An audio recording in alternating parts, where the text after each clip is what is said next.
So, hi Nandini. Hello, good We morning. are going to inquire about fear today.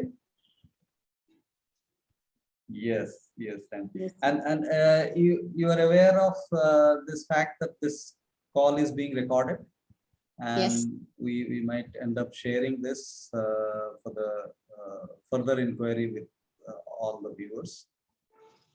Yeah. Right. Over to you, Nandini. Fear. So I was trying to understand what is it about fear that we have a strong aversion to it. It is that discomfort and unpleasant feeling, and it is triggered by perception. Obviously, what I'm fearful of, you will not be, and somebody else will not be. But it is my own personal uh, feeling and perception which is triggered from something, and so this is a perception of danger or harm which is real or imagined. Also, there is a fear of physical, emotional, or psychological harm. So it begins it can begin as a threat. So maybe at the sight of a snake, for example, we see a snake and we have to, out of fear, we just have to kill it. We can't let it pass. You know, this is what happens at our farms. So maybe you see a lion and you are struck and you are in so much fear that the mind only doesn't work, that to what to do. So or maybe if a gun is pointed at me, I am going to be completely drained and in a state of fear. Or maybe if there's an armed mob where I am placed into that feeling that I'm going to be harmed somewhere. So fear is that way a negative emotion, but actually it uh, helps to keep us safe because it protects us from potential danger. So if we know that there are certain conditioning that we have grown up with, and we have so many experiences that we have collected now. So if we see there is some rowdy element, I mean, I'm just talking about myself, we'll keep ourselves away so that we are not a part of that crowd and get injured, for example. So fear is an emotion which is induced by a perception, and it is in response to what I recognize as a threat or danger. So I have also noted that animals develop fear responses. For example, um, a dog, you go to somebody's place and you see the dog is very fearful.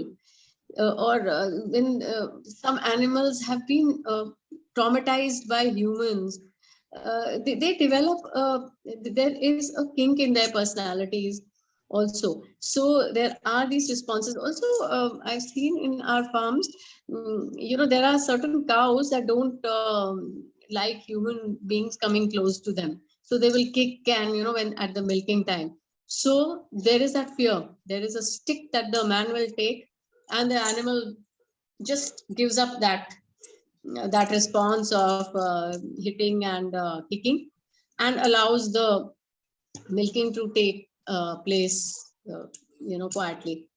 So also there are various names of how we understand fear that I noted. There is trepidation, there's nervousness, anxiety, dread, desperation, panic, horror, terror. So these are some of the words that describe the intensity of fear that we feel. Uh, Also, I've noted some triggers that are there. There is a fear of darkness. Children seem to have that. Electricity is gone. Suddenly, the child will start crying. There is that fear of darkness. But I have to say, when there is loss of visibility of the surrounding, the child gets, generally children get very scared and they start looking for their mothers and all. But in my case, my elder one, as she was growing up, electricity going is a usual phenomena. So even going to bed, some children are very scared of the dark, so you have to leave some light on and all. So I had these stars and planet shapes on top of my, on the ceiling. And I used to say, yeah, so when it's dark, just look up and you see the stars. So I've noticed that when we used to visit other places and we are staying there with other children, and the electricity would go off, she would just quietly look up at the ceiling. Yeah, there's stars there. So there's no fear. But the other children would be getting scared, and somebody's crying and scurrying to the mother, and there is that hullabaloo happening. So what I'm trying to describe here is that how we handle fear. If we've already, okay, there will be this. You just look up. So you are not scared of the trigger. The trigger doesn't bring on the usual fear. So there are fear of heights, there is fear of flying, there is fear of social interaction, of rejections. There is, of course, I mentioned the fear of spiders and lizards and snakes and creatures like that. There is fear of death and dying. Then I have also gone on to this, that there is a persistent fear sometimes. And if there is a persistent fear, there's a constant worry without knowing why. And it can be very intense. It can interfere with a person's work and sleep. Now, that is becoming a little, problematic. That is anxiety. And I've actually seen my father go through this anxiety, and so many other people of my age who go through anxiety, and just by popping pills, they handle this anxiety, which I don't know how it works, but nothing can calm down any person's fear unless it is, it is talked about, it is understood, and the person goes to deeper layers. Yesterday only, I had a friend visiting, and she's having sleep issues, and she takes a mildest dose of sleeping pills. She's about 50. And the moment I tell her that, do you wish to talk? She's not ready. So it is like postponing the problem till a later date. But we don't treat fear and anxiety and the related issues as problems to be talked about, or maybe questioned, or uh, reasoned. Um, then I have also found that between fear and surprise, there is a very similar sort of a facial expression that is a bit confusing. So in when somebody is in fear, the mouth will be open, the voice will come out like a shriek, or maybe there's a higher pitch, a scream, or that is the vocal expression.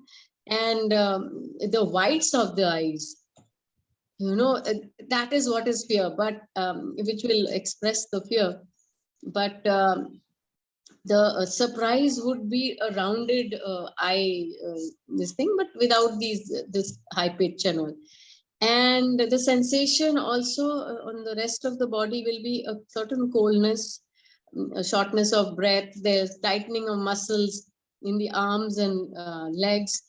And basically, it is fear that forces us to react without having to think about it. And so in situations like there is some fire, and somebody sitting on a train, and something is going through, so he will not think that if I jump out of the train, I can injure my my body, my this that. But fear will shut out the usual responses and make him jump and save himself. So this is how fear, it is that urgent. The response of it is so urgent for us. And What also is fear? fear. You're mute. You're mute. You have to unmute yourself. The screen Yeah. is on, yes. Yeah. Question, sir. So, I was just inquiring, what is fear? Like, you have shared the responses of fear, like the state of fear out of which what organisms usually experience. But What is the cause of the fear? What is the root cause of the fear? Cause of the fear is an idea. It is, of course, a perception of danger, which may or may not be. Like the snake is just lying there. It is not attacking. You're mute again. I'm not sure. Yeah. So if we are fearful, it is our response. So it is our idea of danger or harm it can cause to us. Where So it may that not be. means necessarily fear is a physiological sensation. Fear is It is a experienced as a physiological. physiological sensation. So when you talk about animal experiencing fear, that is necessarily out of a physical threat. Yes or no? Yes, and so the animal settles down. That cow milking case, which I Yes. said. Yes. Yes. Yes, yes, yes. And But for the children also the similar cases. for Like the children the also, if they darkness, fear of unknown, fear of darkness. height. If they're fine, if there is no condition, like if we tell, oh, don't go near that dog, it will bite. So then we are conditioning the mind of the child to think that if there is a dog, it will bite. So that fear is created because of this idea. It is a completely irrational idea. The animal is just walking on its own and there is no attack, nothing. But we create the ideas and then we develop the sensations, the physiological sensations. So if it is a sensation from any idea or thoughts, then it is an imagination which I conclude at the physiological level, and It is an it becomes a loop within, it is a loop which because zap we don't energy. think beyond it, because in the case of a dog, generally I see parents tell that, oh, don't go near the dog, it will bite, it will do this. So the child will not even examine to see if the dog is a puppy and friendly and wanting to come, and so there is no question of engaging with the fear also. So So you I'm have to. curious to know your proposal that fear helps also, because what I got to know from your proposal that fear sometimes it helps also. So how fear at any time helps? See, That I'd like. for instance, if there is a burning train or maybe some incident like that, where you know that if you are on it, you are surely gone. So what you do, and it is running at a speed. So you just take a reckless chance that I'll just jump off, and it is at a speed. The train is running. It is at a speed. If you are in your senses that if you jump off a running train, even if it is at, like 30, 40 kilometers per hour, you are going to hurt yourself. But if you're on the train, you are surely going to burn and all other accidents. So there is fear, but there is such a quick response of the body, you jump off and take the consequences later. So jumping off the train is an action. Is an action. So you are saying that if that action is driven by fear, then it is safer compared to an action without fear.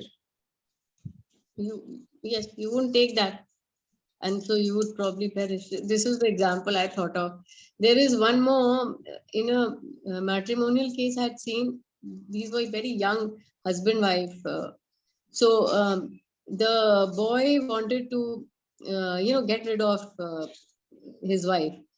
And so so they were both on a two-wheeler and he's trying to push her off and she's holding on to it. So and so she knows, she's fearful of her own safety and her own security. The boy wants to kill the wife? Yes, he wants to, just because there were cases going on and there was a lot of disregard and dispute between the two of them. So he wants to hurt her, he wants to injure her. So she is in fear of her own security, her own risk to her own body. So now what she does, he's going at a speed and he's zigzagging, so she falls down, and she hurts herself. So at a certain juncture, she knows that this is what he wants. It's communicating, the danger is communicating to her. And so at a juncture, she jumps off herself. So the plea he takes is, she jumped off. But here, here what we see is that he anyway he intends to hurt her and create panic in her and all. And so she takes the step at whatever time she knows the danger she's in, but she takes that step and she jumps Out off of fear. out of fear. Mhm. So this is what I'm trying to understand. So can we try and understand without example the framework of fear? The fear. So we have this three layers: physical, physiological, and psychological. Now, fear, as you have explained, and we also are aware of, that fear is coming out of a perception which is converted into sensation. Yes. Right? So when that happens, that time we experience a low energy, because out of imagination, when the sensation happens within the body, it creates a vicious cycle in loop. Are you able to comprehend this? Now, at that state of depleted energy, if any action is taken, so that action will be a low energy action, right? Action needs energy. Right. Now, how can we say that that action will be a needful action which is coming out of fear? I'm just inquiring. It is certainly not needful, but it's like a pulse. It's a high energy and quick quick response. So that means Otherwise it's a stimulated action also Absolutely. that might happen due to the fear. Yes, Right? yes. There But is nothing else. fear necessarily is a vicious cycle within. That's right. Now, when we attain that success out of that stimulated action, like in both the cases, the train, jumping from the train or jumping from the motorbike, the example that you have given. Now, this individual who had taken that stimulated action will keep on justifying the Yes. fear of her. Yes, yes. That fear is justified because of the fear I could have. So now think about a situation that individual is completely out of fear. Yes. Just with the awareness. With the awareness, then what will happen? The individual will be with full of energy, because fear depletes the energy primarily. And it's yes, I understand that. I was in a strange situation at one point. That is a bit of a situation, so maybe I won't describe that. But yes, if in a state of fear and panic, there are these situations that can happen. One is calm, and one is sort of either pretending or just trying to understand. Fear is something I find it communicates to the adversary, to people around, that somebody is fearful, and it gives this is my own personal thing, that we human beings, we are also very predatory. So if there is, I suppose I'm digressing, but I need to bring this across. Yeah, please. If there is a lonely road, and there are predators, some not very civil type of, unsocial type of men around, and on that I've noticed it is the body language, and it is the way a woman walks on it that decides what is the outcome. So if she's fearing that, oh, it's this time in the night, I'm alone, this can happen, that can happen, it just brings the energy of the other people also, they start noticing. So fear is a feeling, and is a a body language that expresses and makes other people respond in that way also. I don't know where we were, but where we got to. So that means fear never helps. It cannot help in such situations. On the contrary, suppose there is a dangerous situation where, this is what I found, there is a dangerous situation where a quick some decision has to be taken place. It may be the most irrational, but it is a fight and flight response after all. So at that stage, there is just a pulse. You do this, and so there is a sudden surge of energy. So that cannot be described as out of fear. That's out of reflex, out of reflex. And when that when an individual is completely of fear, like there is no fear at all, that time there is an abundance of energy in that individual, and reflexes will be very prominent during that point in time when you are full with energy. There is no irrational emotion that is zapping your energy. That Yes, time, but the reflexes will be very much prominent. So which will be much more potent than the stimulated action that we are justifying the fear. I'm just inquiring. But this was resultant from that fear, no? If there was no fear, there wouldn't have been this particular response. I'm just curious to question this idea of this proposal, that we are trying to justify the fear, that since there was a fear, that is why this response has come. I'm just curious to know whether this is an idea or not. No. This is what we see, that, this sudden trigger and sudden this thing that comes in response to fear also. Otherwise, it wouldn't have happened.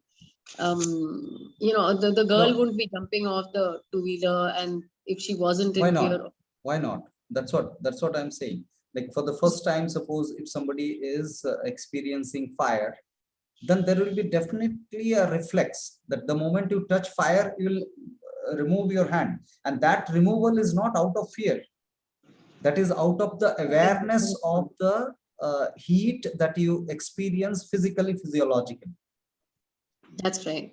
So what I'm trying to inquire here is this justified action out of the fear can be replaced with the reflex and out of a fearless state, because necessarily, yes, if we identify, identify that the fear is out of an idea. That's true. And that if some sensation is coming out of an idea, then my energy is zapped. I'm not with my full energy to respond or to take an action. That's true. So if I am trying to inquire into the root cause of the fear. Because yes, subsequent to fear, there is this pulse of fearlessness. That is why that step has been taken, which may be not a very thought about step to jump off or to do, like the firefighters also take the last step to go to another, the burning building, and they will go a step higher in their work. So there is that fearlessness, but there are pulses of it. So let's continue inquiring on the topic. And I request those who are listening to this, please respond and share your thoughts and understanding or awareness about these two things: a stimulated action and a reflex action, and the potency of these two, the difference of the potency of these two. Right. It's a great talking to you, Nandini, this morning. Talking to you. So we'll continue on various topics of emotion and nature and life. So yeah, do you want to conclude saying something? Yes, so this sounds good. So let's go into it further. Right. Thank you. Thanks a lot. Thank you.